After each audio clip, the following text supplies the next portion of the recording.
రేపు ఆదివారం రోజున మర్చిపోకుండా ఒక కోడిగుడ్డుని ఈ ప్రదేశంలో పడేయండి. ఇలా పడేస్తే మీకుండే ఇబ్బందులన్నీ కూడా పోతాయి. మీరు పట్టిందల్లా బంగారం అవుతుంది. ఎందుకంటే ఆదివారం కోడిగుడ్డుతో ఈ విధంగా చేయటం వల్లండి మీ సమస్యలు పోవటమే కాదు, మీకు మంచి ఫలితాలు కూడా ఉంటాయని మనకు పురాణ గ్రంథాల్లో చెప్పబడుతుందన్నమాట. కోడిగుడ్డు చెప్పాలంటే గనక దిష్టి దోషాలను తీసేయటానికి, అలానే కాకుండా మనకి ఏదైనా సరేనండి సమస్య ఉంటుంది, మనం భరించలేం కదా కొన్నిసార్లు. అలాంటి సమస్య నుంచి మనం బయటపడటానికి ఏంటంటే గనక కోడిగుడ్డు పరిహారం అనేది మనకు చక్కగా పనిచేస్తుందన్నమాట. అందుకే మీరేంటంటే ఆదివారం రోజండి పెద్దగా ఏంటంటే గనక మనం అంటే శ్రమించాల్సిన అవసరం లేదు. చాలా చిన్న పరిహారం, ఒకటే కోడిగుడ్డుని తీసుకోండి.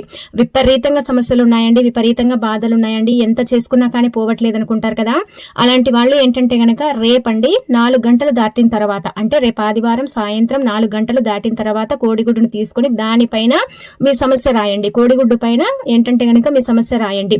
మీ సమస్య ఏంటంటే గనక బ్లాక్ స్కెచ్ మార్కుతో రాయండి. అలా రాసేసి చక్కగా ఏంటంటే గనక సంకల్పం చెప్పుకొని మీ ఇంట్లో నుంచి బయటికి వచ్చి ఆ కోడిగుడ్డుని తీసుకెళ్లి ఏంటంటే గనక ఒక ప్రదేశంలో, అంటే మీ ఇంటి నుంచి దూరంగా ఏదైనా సరే ఒక చెట్టు మొదట్లో కానీ, లేదంటే గనక మీ ఇంటి నుంచి దూరంగా ఒక ప్రదేశంలో వదిలేసి రండి.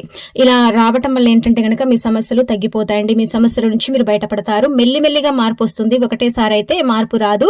ఇదేంటంటే గనక ఖచ్చితంగా మిమ్మల్ని కోటీశ్వరులాగా కూడా మారుస్తుందని మనకు పురాణ గ్రంథాల్లో చెప్పబడుతుంది. కాబట్టి తప్పకుండా రేపు ఆదివారం పూట ఈ విధంగా ఆచరించండి. సమస్యల్ని తీర్చడానికి, అనేక రకాల ఇబ్బందుల నుంచి మనని బయటపడేయటానికి కోడిగుడ్డు పరిహారం అనేది చక్కగా పనిచేయటం అనేది జరుగుతుందన్నమాట. శాస్త్రాల్లో ఈ పరిహారానికి చాలా ప్రాధాన్యత ఇవ్వబడుతుంది. కాబట్టి మీరు కూడా ఏంటంటే గనక ఆచరించేసి ఫలితం అనేది పొందండి, తిరుగుండదు.